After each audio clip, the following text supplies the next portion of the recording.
Tonight, we are gifted with two readers, both of whom are multi-talented individuals, as you'll learn listening to the introductions and to their work. Our first reader is Helen Ruggieri. Helen lives in upstate New York in Orleans. She is a poet and nonfiction writer who received an MA from St. Bonaventure and an MFA from Penn State. Helen was a member of the East Asian Studies faculty at the University of Pittsburgh for 20 years. She has taught many poetry workshops across the country, including at the African American Center for Cultural Development and the Mental Health Association in Orleans. Further, she coordinated a reading series at the Orleans Public Library for many years. Helen was first a reader, then a writer. Due to her father's job, her family had to move frequently in her early life, which meant she often switched schools with the attending challenges of always being the new kid. She stated in an interview, "I guess you might say reading saved me." And probably some of us here tonight could say the same. Her path to writing poetry apparently began in college in her Spanish 3 class. La profesora assigned translations to her students, and Helen apparently chose poetry because it was shorter than passages from Don Quixote. She had an aptitude for translation, which was recognized by her professor, who then gave her more work to do. By her own description, Helen was not used to feeling that she did anything really well and felt that she had finally found a talent.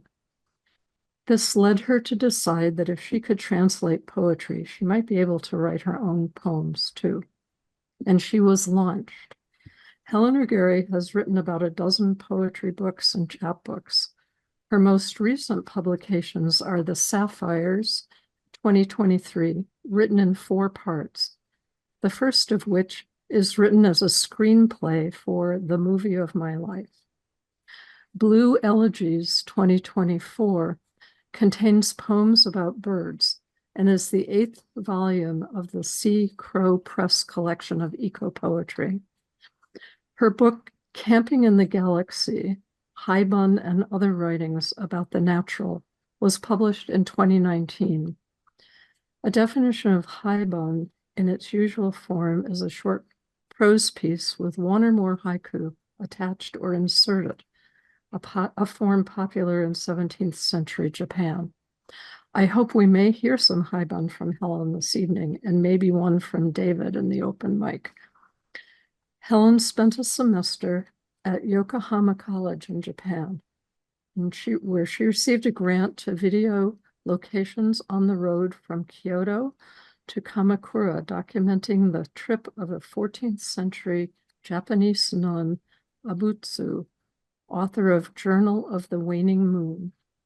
She has received awards, including the Sasakawa, I'm not sure I'm saying that right, Saka Fellowship from the Nippon Foundation, the Allen Ginsberg Prize from Patterson College of New Jersey, and many Pushcart Prize nominations. Please welcome Helen Ruggieri.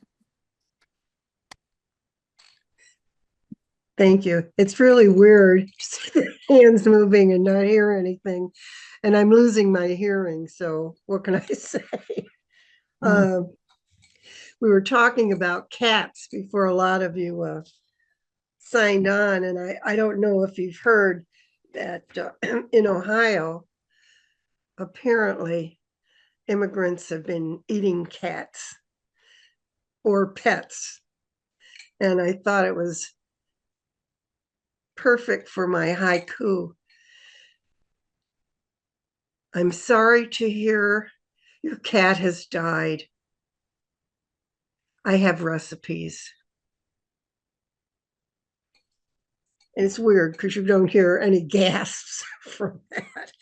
But apparently the immigrants were eating them. Well, it's a false rumor anyway, but it was just going around. So protect your cats.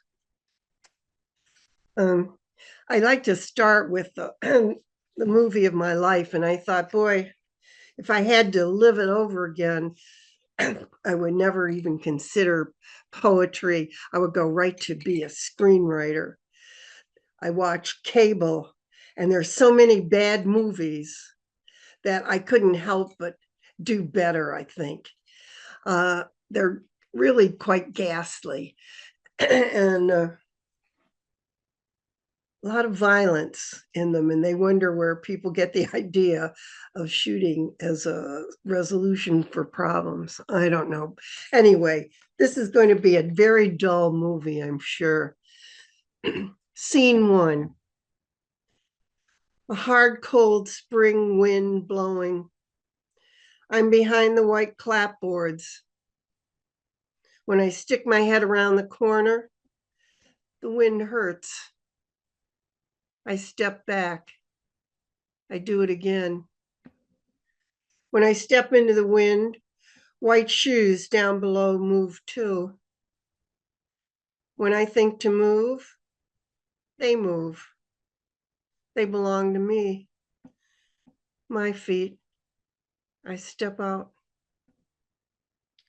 Scene 2. We're on the second floor in the corner of the building. I sit by the door, not by choice. We do what we're assigned and sit where we're told. We're reading Evangeline, and Mrs. Fairchild makes all of us write something about one of the characters. I pick Evangeline. I don't know what I'll say, but I begin to write, scratching with my cheap Bic on the special essay paper that she handed out. We hand the papers in and go on to some other assignment.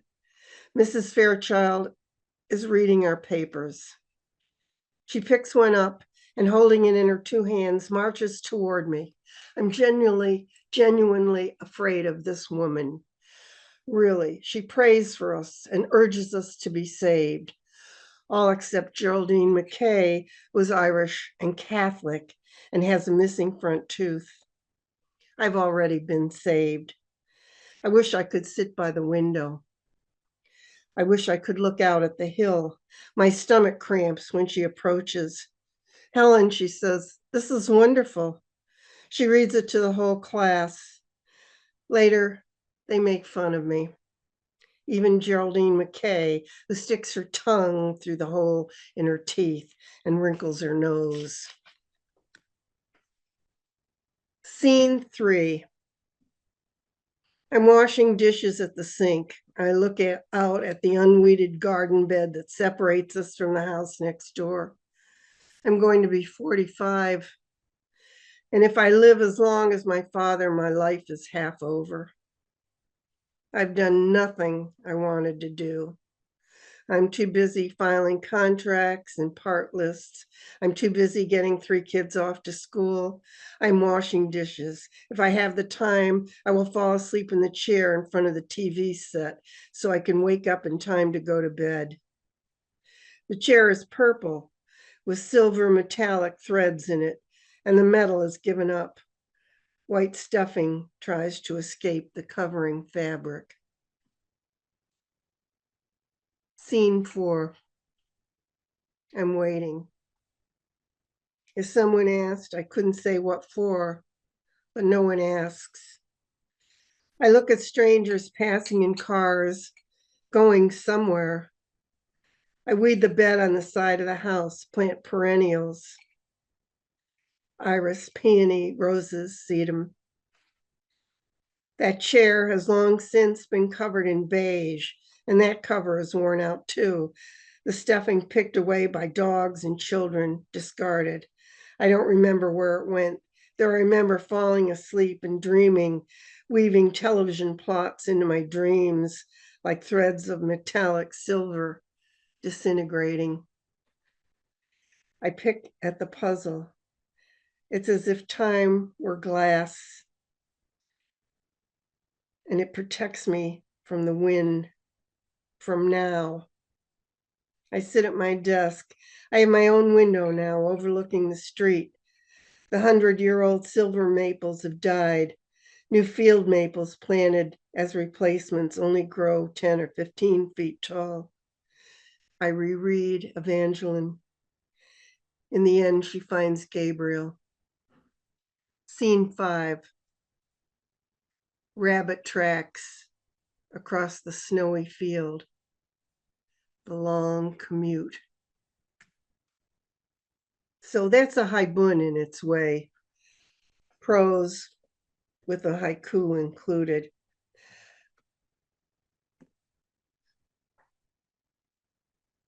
Sometimes you write a poem because you have some kind of an emotional thing going on. Sometimes words click.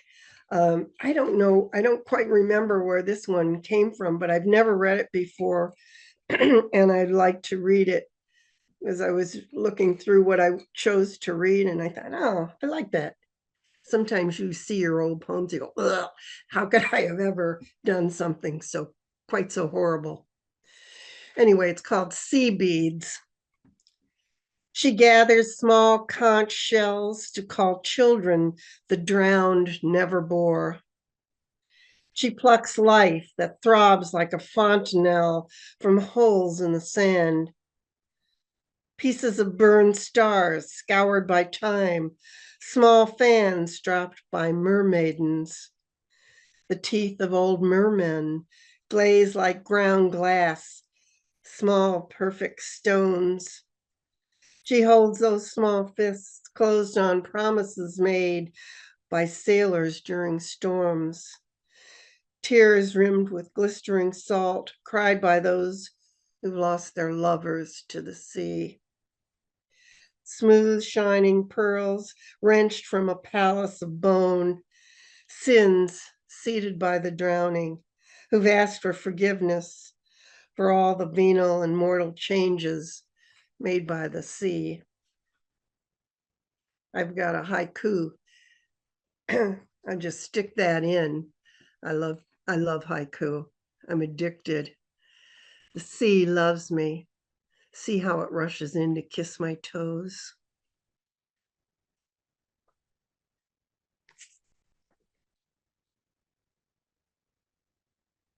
Those were all from the Sapphires, which is, I don't know if you can see it.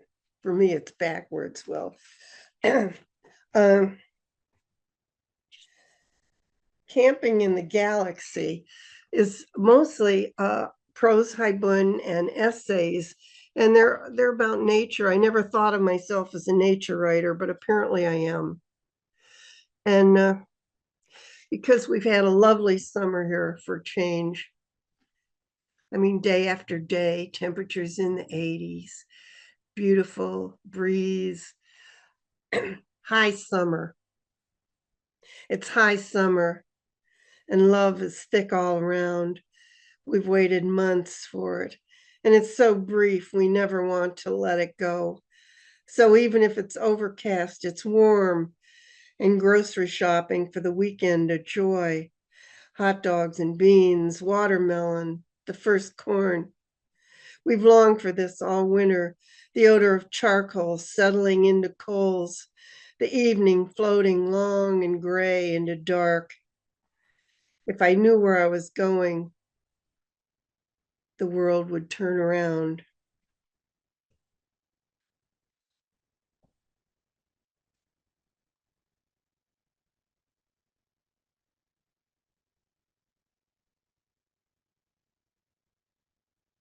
A new book which just came out in May is Blue Elegies. It's a series of poems about birds, mostly a lament. They're declining. They're in a terrible phase. They keep an annual bird count, and millions have died during the 10 years since they started it. Excuse me. Allergy season, of course, comes with summer, but I'll take it.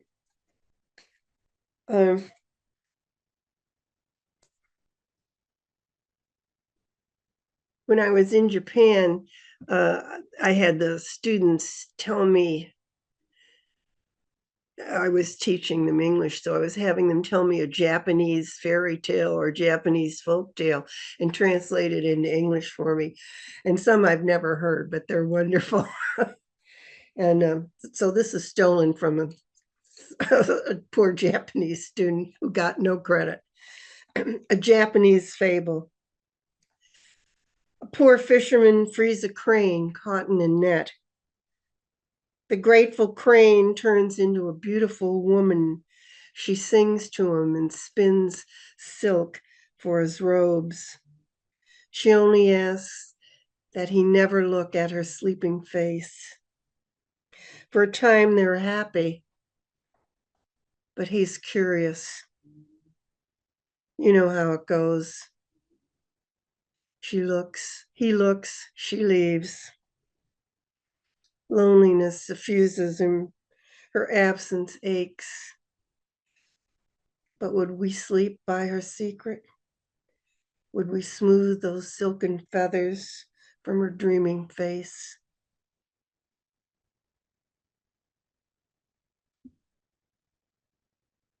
I think it was Jung, Carl Jung, who said fairy tales are all from our collective unconscious. So even Japanese fairy tales are like our fairy tales. There's little pieces here you can pick out that you've heard before.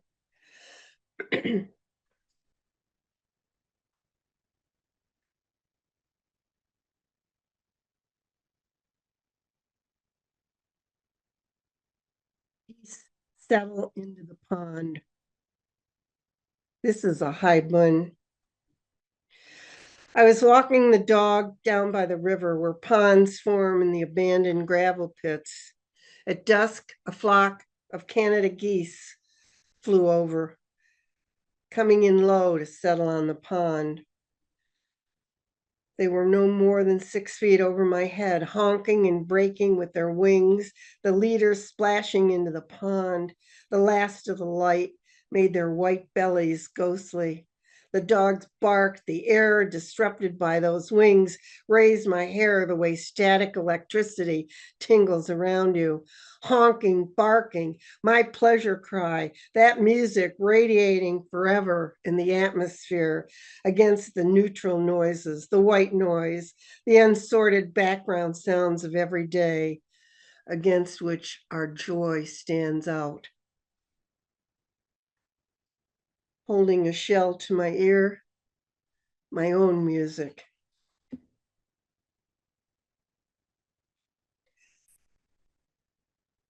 I challenged my students one semester because I studied with Bill Stafford. He said you could write a poem every day, and if you can't, just lower your standards. So I challenged the students. I said, okay, you can write a poem every day. So I had a 25-minute commute, which was cheating. But that was the time set aside.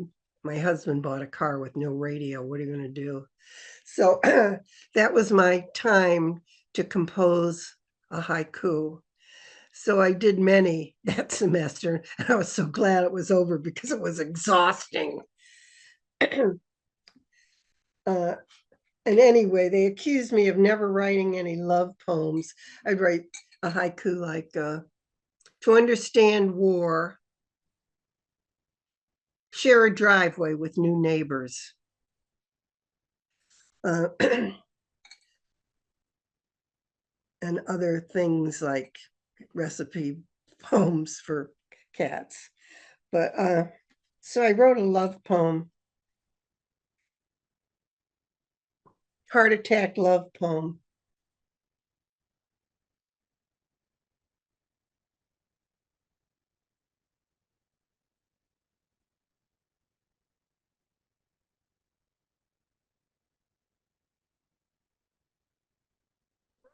Excuse me, a rough grouse explodes from a field of goldenrod.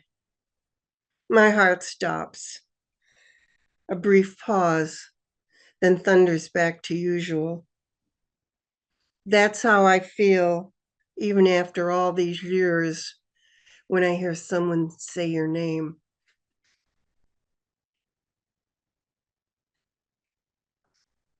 That's as mushy as I get. I'm sorry. Love poems are not my forte. Gathering grapevines, making wreaths. I used to work in the summer at taking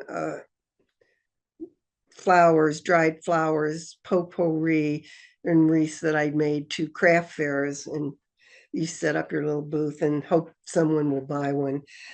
But this is the making wreaths. The grass shivers as if snakes race through it on the back of the wind. The river makes a tick tick on the stony ledge. Crows complain. The noisy edge of the river gathers chords, melodies so slow.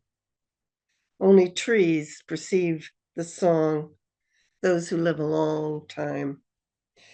My heart works in time with the cardinal song, with the shadowy carp moving through the deep pools along the far bank. Wild grapevines twine around scrub sumac and alder, pull me in like a grace note, wrapping them into a wreath, weaving them into a circle, my brief glissando, letting sound curve in on itself, around and over, louder, stronger. Tendrils grab at my hair, loose suckers swing from my legs. I weave and wrap until the circle's perfect and my hands bleed grape.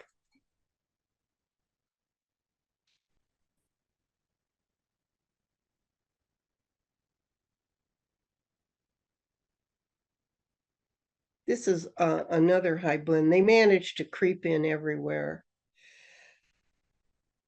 Sometimes you think in a certain way, and after writing about 200 of them, it becomes a habit. This is called reds. I walk down the tractor's path past the neat row of green corn stalks clapping in the breeze. The sun reflected on the current in the creek that runs along the path. The warm wind blew across my shoulders with the odor of dry earth. I passed a stand of red bee balm, tall with tasseled flowers in full blossom. On the other side of the creek, a barbed wire fence, and behind the fence, a flock of red-winged blackbirds startled up, flashing their wings in the sun. It was so damn beautiful.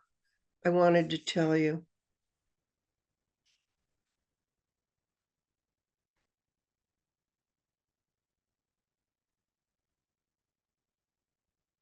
After I'm going to read this one. It's called "Reading the River," and someone asked me, "Are you a linguist?" I said, "No, I don't think so. Well, maybe by accident, but it's called "Reading the River," and in a way, it's a poem about birds. It's hard to predict what the wind will blow before it crosses a state line, massaging the surface into peaks and valleys. It's hard to know about natural things, and unnatural ones are worse. Like, why is the name of one thing not the name of another? It's hard to learn our alphabet with permutations, neologisms, acronyms, eponyms, portmanteau words, connotations, denotations, Greek and Latin prefixes, roots, suffixes, all sitting in the OED under Mother Sanskrit's aegis. It's an amazing act, following lines, flipping pages, searching footnotes at the back of the text, or in dusty libraries at the end of the world, in editions you can't afford. In the world, words pile up along the foundation like dead leaves. It's hard to turn back to the river and listen to the wind drive against the flow, reading whitecaps in their passionless quest. The river flows wordlessly, a silver glyph flickering in the sun. From above, a cursive analogy only the birds can read.